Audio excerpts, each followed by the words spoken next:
denim trousers, jeans, jeans, tight, too tight, especially around the buttocks.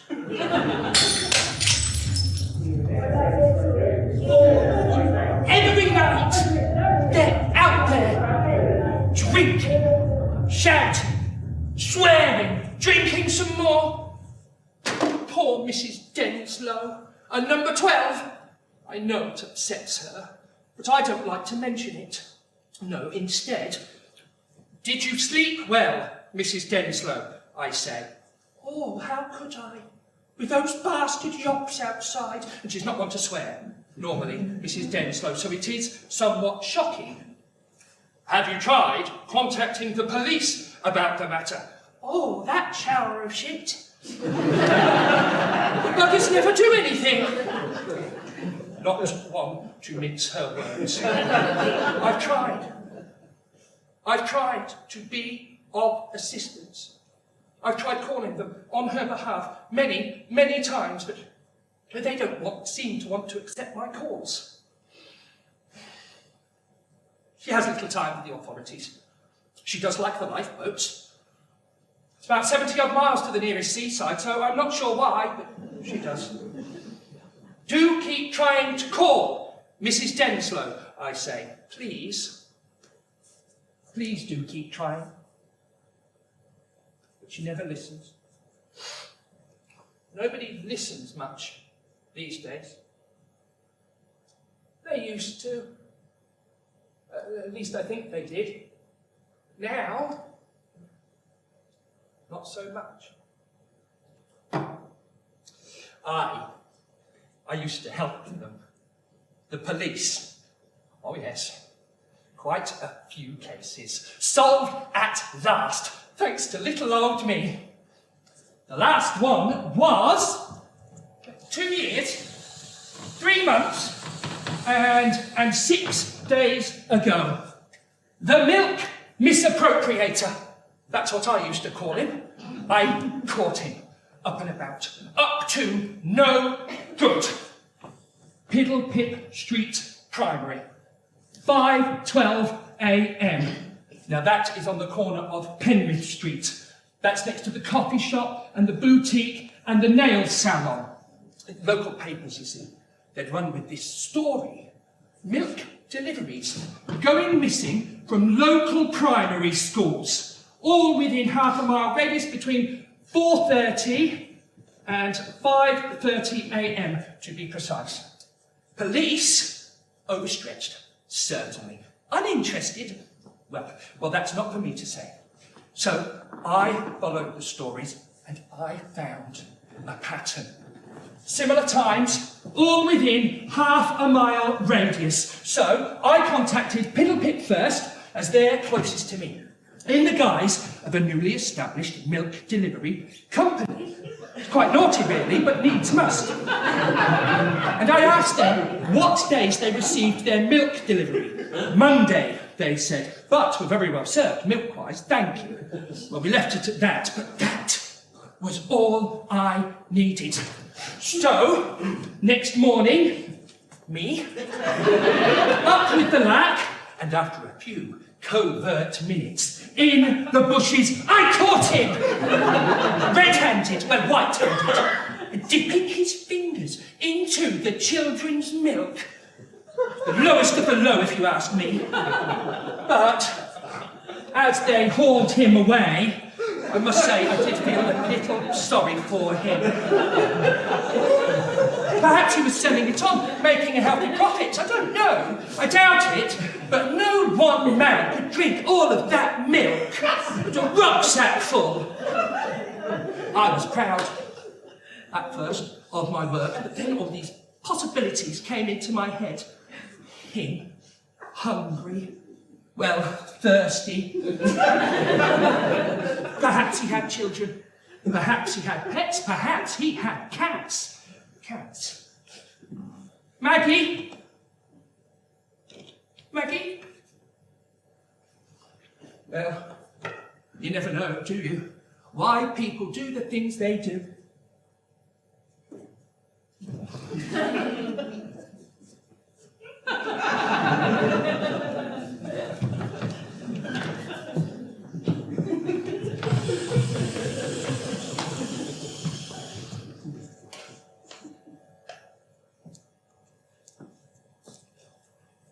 My first ban was the 999 calls. Now that's perfectly understandable.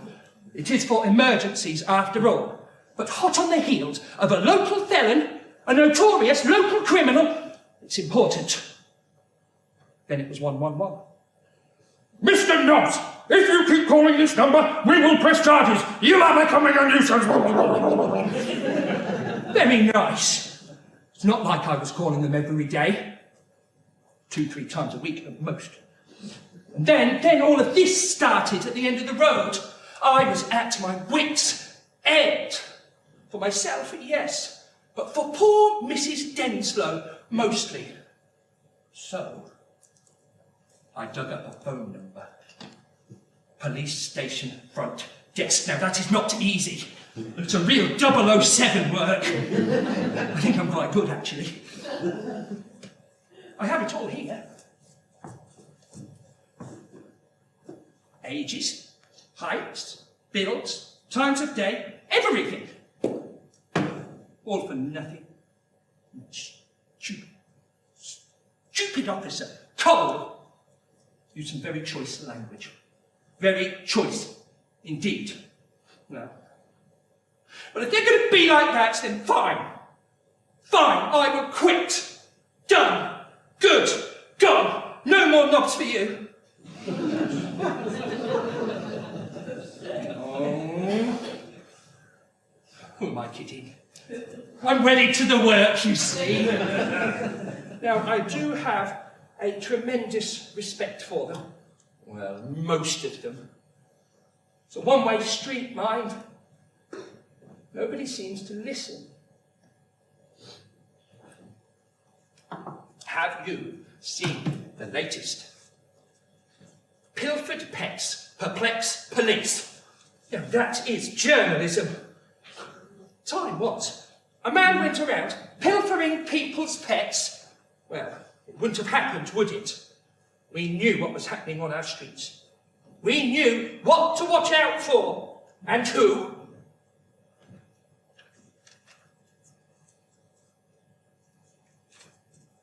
When I was younger, there was this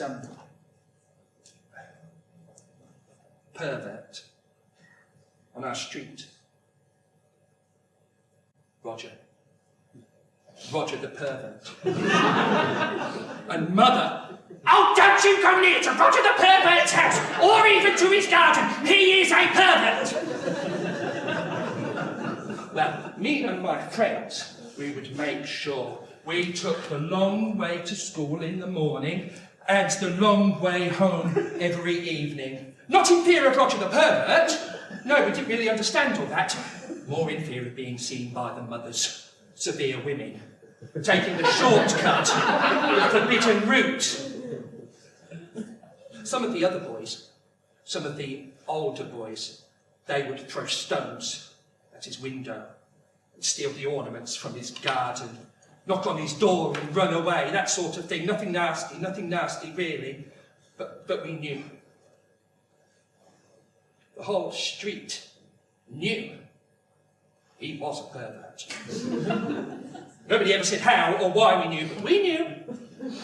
Well, Roger, he would go to Mr. Singh's shop every morning at 6 a.m.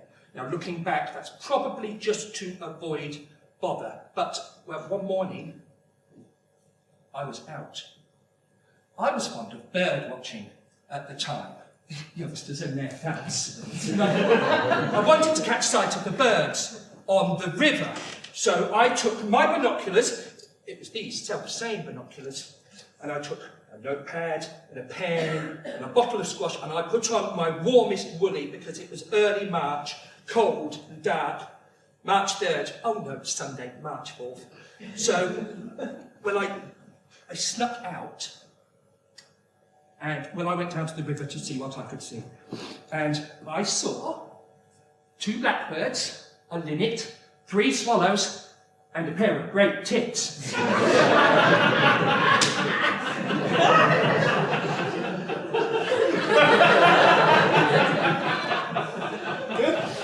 And as the sun began to rise,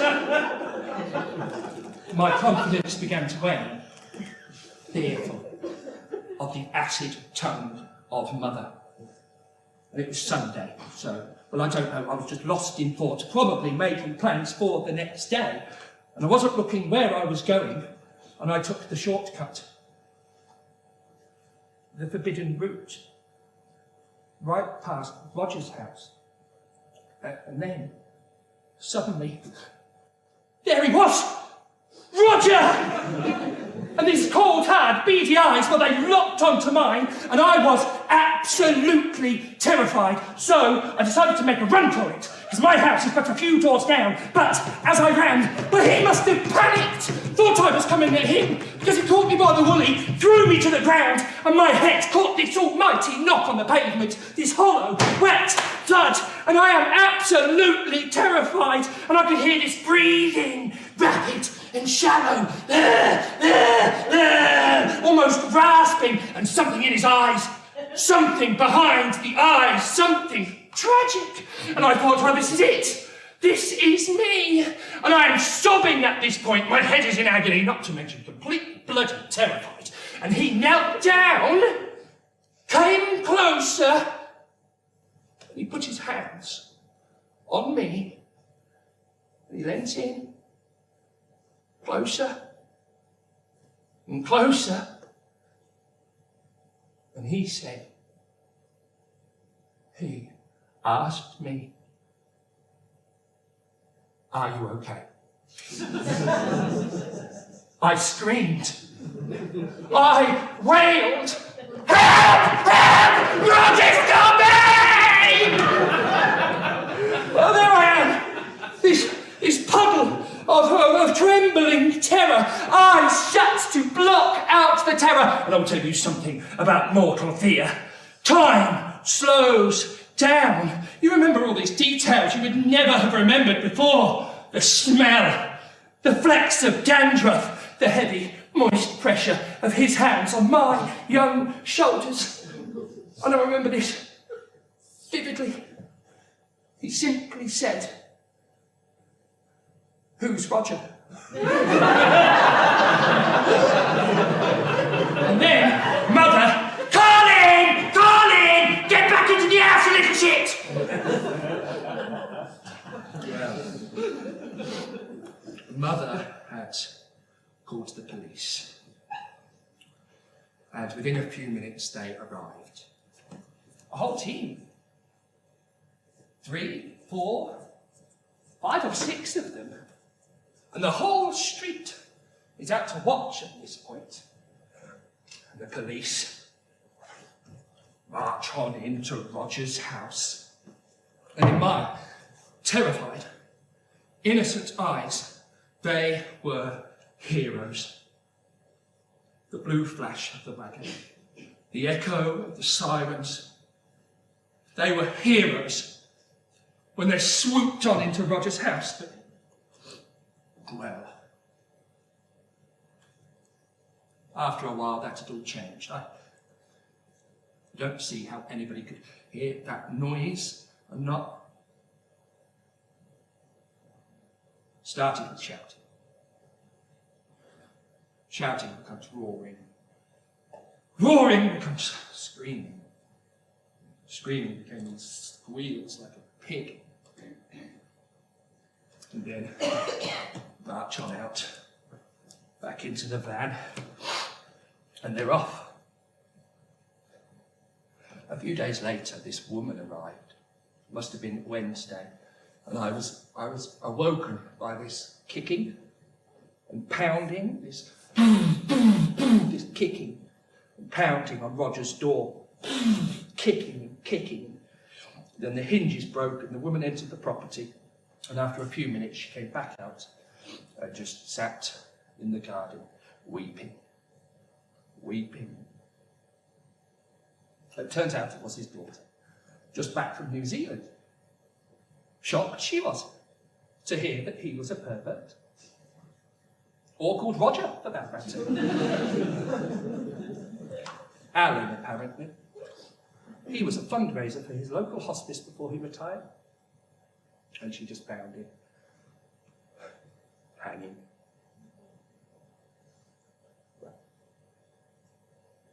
No smoke without fire, I suppose. Actually, one of the officers, he gave me this.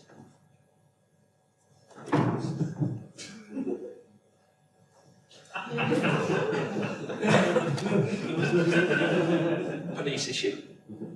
Highly unprofessional, and it did need a bit of a wipe down, but still. I like to keep it. Part souvenir and part reminder. It was on that day that I decided to become a police officer.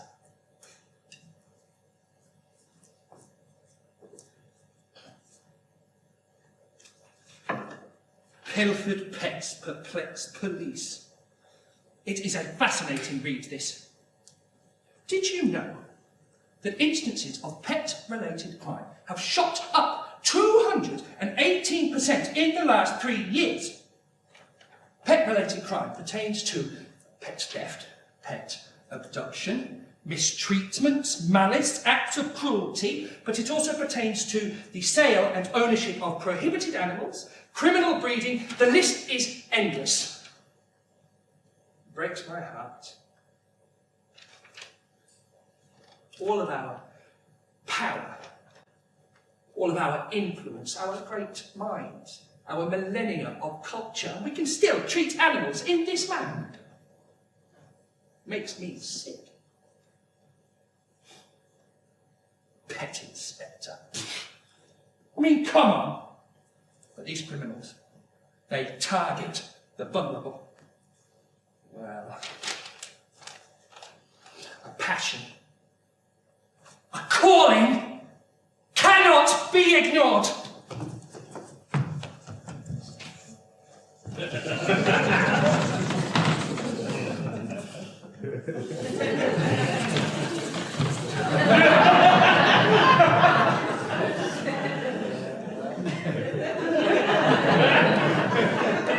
Now, this pet inspector is at the top of my list. He doesn't know it, but I've a feeling his days are numbered. It seems he scouts the local area, making annotations on addresses, targeting the vulnerable and the credulous. He's not picky.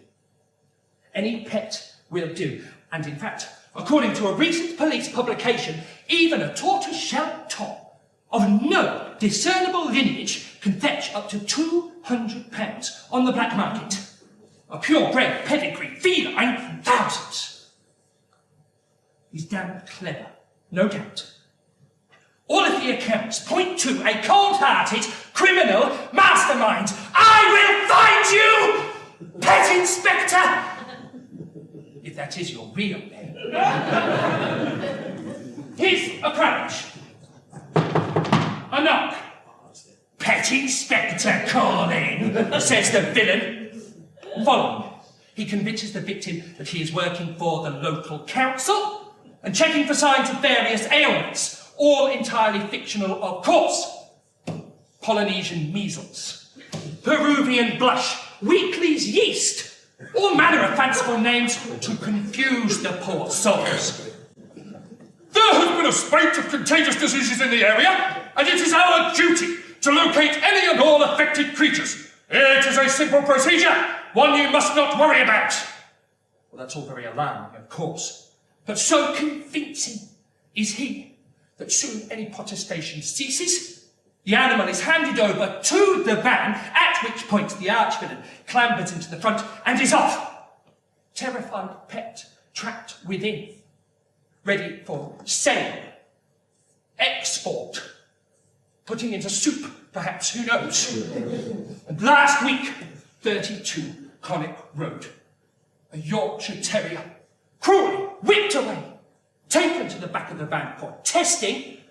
Well, one can only hope that poor little Bertie is now languishing in some palatial residence in a neighbouring county. One hopes. Very little meat on a terrier, I presume. Evil. Pure evil.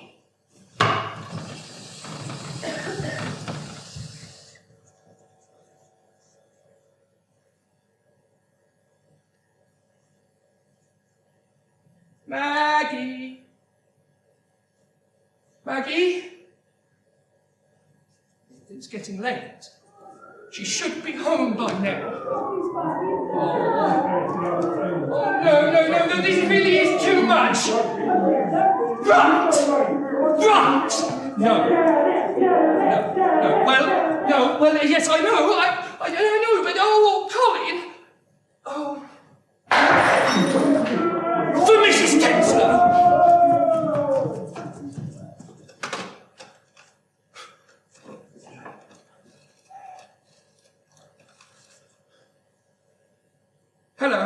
Hello, yes. I would like to report a disturbance. No, I would like to remain anonymous. Yes, it's some youths, some young men, they're causing a disturbance at the end of the road. No, I'm not in danger. No, it's poor Mrs. Denslow, you see. They sit on her wall. They make such a racket. No, I asked to remain anonymous. Well, I don't see how that's relevant. This isn't a prank. I'm a concerned citizen. Please.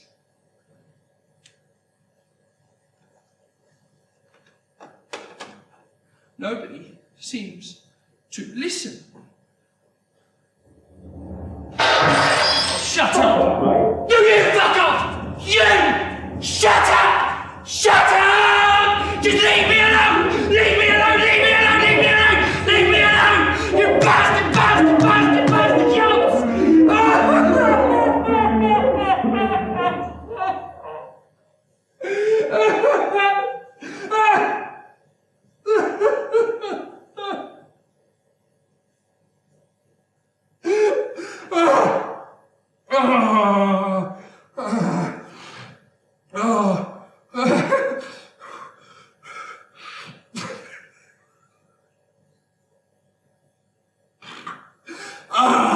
This is it, isn't it?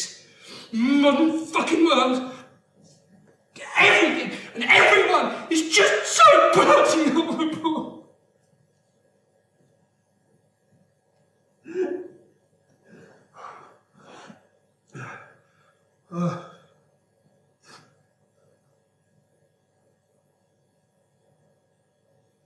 It's just hard when you're on your own. But I can still do good.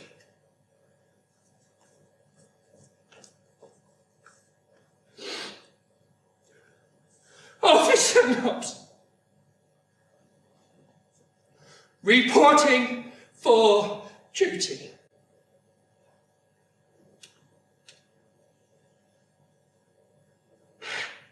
Oh, yeah. Well, it all just sounded so formal. My letter of rejection. No explanation as to why. One moment a budding officer of the law, and the next a window keeper. Just a stupid little man with a notebook and these. I can still do good. Time was around the time of my rejection. I just wanted someone to put me out of my misery. Life was just proving to be hard. But I'm better now. I'll get my chance. A chance to prove that I'm no fool. They will be begging. They will be begging for my help. Once they see what I've collected, I'm so close to a breakthrough. One good breakthrough. One stroke of luck. That's all I need. And luck is when opportunity knocks. Hello? Head Inspector Hawley.